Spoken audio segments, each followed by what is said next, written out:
This video covers Archimedes' principle. In our last video, we introduced Archimedes' principle, which says that the buoyant force is equal to the weight of the fluid displaced. So, if our buoyant force is equal to our density of the fluid displaced times gravity times the volume of the fluid displaced, well then we can convert all of this into the force of gravity of the fluid displaced, which will still be equal to our buoyant force. Again, our last video focused a lot on free body diagrams of an object sitting on top, floating, attached to a spring, and things like that. This video is going to focus on the volume of the fluid displaced. So I want you to think of two different situations, one where an object is completely submerged in a fluid, and another when it's floating on top. Now, in both of these situations, we're looking at an object that is stationary. That means that my upward buoyant force is equal to my force of gravity.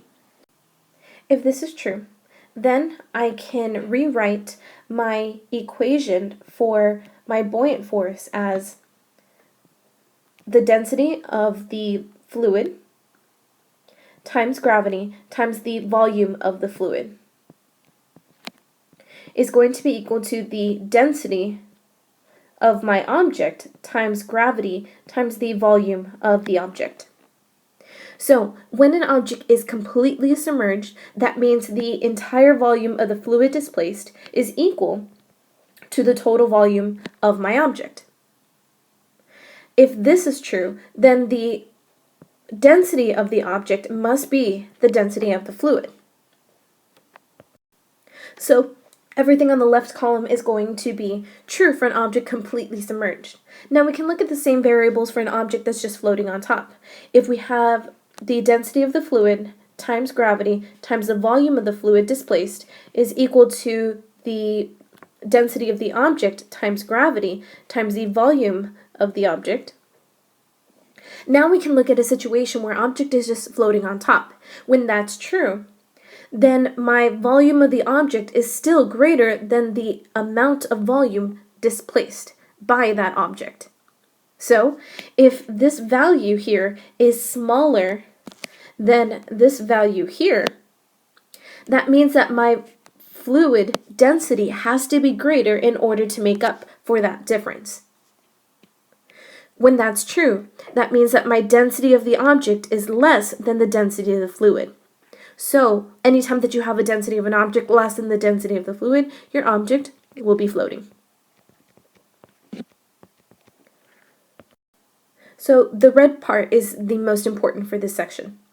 Now, water is usually the fluid in many problems. We know that our density of water is 1,000 kilograms per meters cubed. Since there are 1,000 liters in a meters cubed and 1,000 kilograms in 1 meter cubed, then 1 liter of water has a mass of 1 kilogram, and that's going to be a really important conversion to remember. In this example, a beaker is filled to the brim with water. A 600 gram mass is lowered into the beaker and completely submerges, meaning it's completely underwater. There are 240 milliliters of water that spill out of the beaker, and we're asked to determine the buoyant force acting on the mass. Well, Archimedes' principle states that our buoyant force is going to be equal to the force of gravity of the fluid displaced.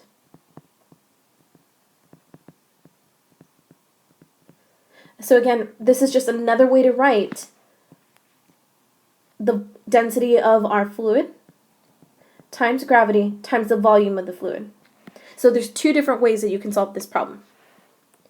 Now the easiest way would be to use the force of gravity of the fluid displaced. That means we need to know the mass of the fluid displaced and multiply that by gravity. So because it tells us that we have 240 milliliters, that is 0.24 liters. If we have 0.24 liters, that means that we have 0.24 kilograms of water that has been displaced. So 0.24 kilograms times our 9.8 meters per second squared gives us a buoyant force of 2.35 newtons.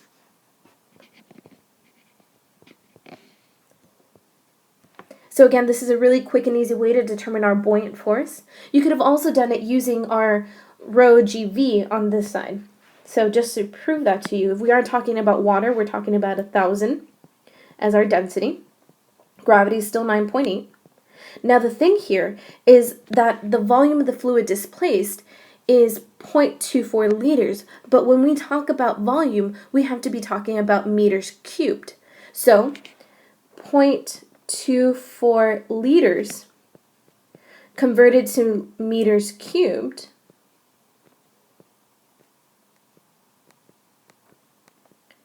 so 1,000 liters is 1 meters cubed. You can see that we're going to get the same result as we did in the previous example.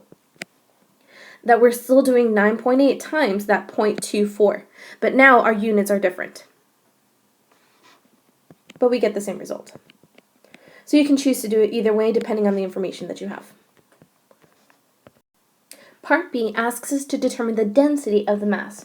Remember in 2 videos ago that density of an object is equal to the mass of the object over the velocity of the volume of that object. So if we know the mass of the object is 600 grams, which is 0.6 kilograms, and the volume of the object, again, we can't use this 240 milliliters. We have to be using meters cubed.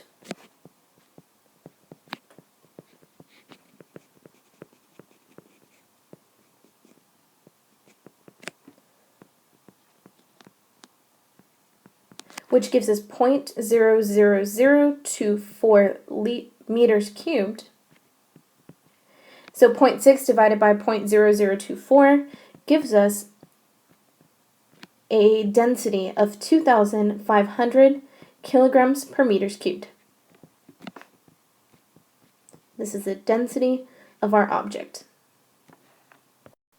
In this example, we have a rectangular raft with length equal to 4 meters, width equal to 3 meters, and height equal to 2 meters, that floats with only 25% of its height sticking above the surface of a lake. Determine the force of buoyancy acting on the raft. So here it gives us our dimensions of our raft, and it also tells us that 25% of it is sticking above the surface of the water. That means that 75% of it has been submerged, and that's going to be the important part that we're going to use. So our buoyant force is equal to our density, if it's telling us that it is a lake that we can assume fresh water. Gravity, still 9.8. Now the volume is length times width times height. Now this object was completely submerged, we can just use the dimensions as is. But because we are only submerged 75% of the entire thing, then we can only use 75%, which is 0.75 of our height. Because the length and width are entirely submerged, and the height is the thing that changes. So if we plug in all of our values, we get 4 times 3 times 0.75 of 2.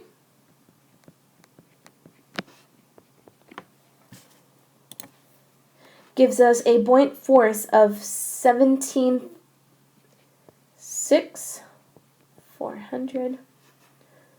176,000 newtons is our buoyant force. You can also look at this equation another way. We said that our force of gravity is equal to our buoyant force if an object is floating. And again, there's no other forces acting on it. So if this is true, then our buoyant force can be written as the density of the fluid times gravity times the volume of the fluid displaced. Now, mass can be written another way. We know that the density of an object is equal to the mass of the object divided by the volume of that object. So, the density times volume is equal to our mass. Now these two pieces are showing our information of our mass, and we multiply that by gravity, we can see that our gravity will cancel out. Then we can turn this into a ratio that says that our density of the object over the density of the fluid is equal to the volume of the fluid displaced divided by the volume of the object. In this particular situation, we're looking at a rectangular raft. So the volume is going to be length times width times height of the fluid displaced over length times width over the height of the object. The length and the width will be the same. So again, what you see here is a ratio. So in the problem, when it told us that it was 75% submerged, that was saying that this ratio was equal to 0.75. So in this problem, if we want to know what the density of the object is, then we can simply multiply that 0.75 by the density of the fluid.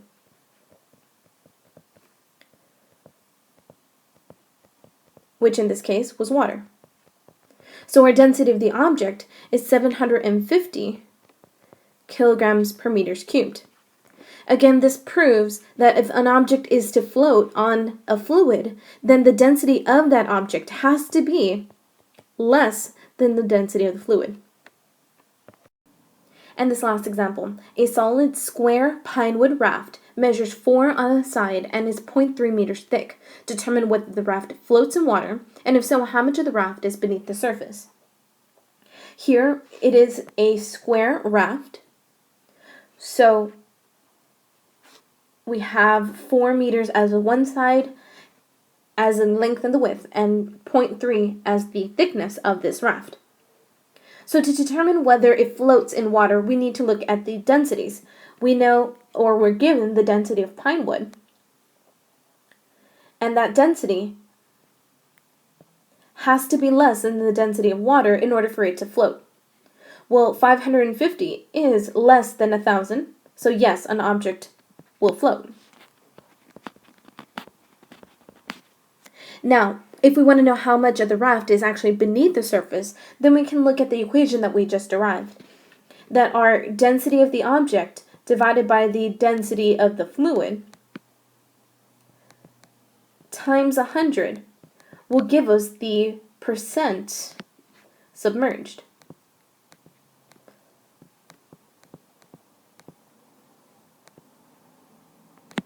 So our density of the object is 550 divided by 1,000 times 100 gives us a percentage of 55%.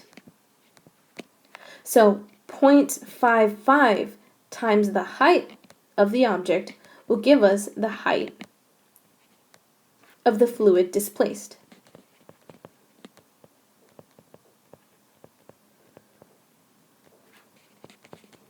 So we get 0.165 or 0.17 meters. This is how much of the actual height is underneath that water.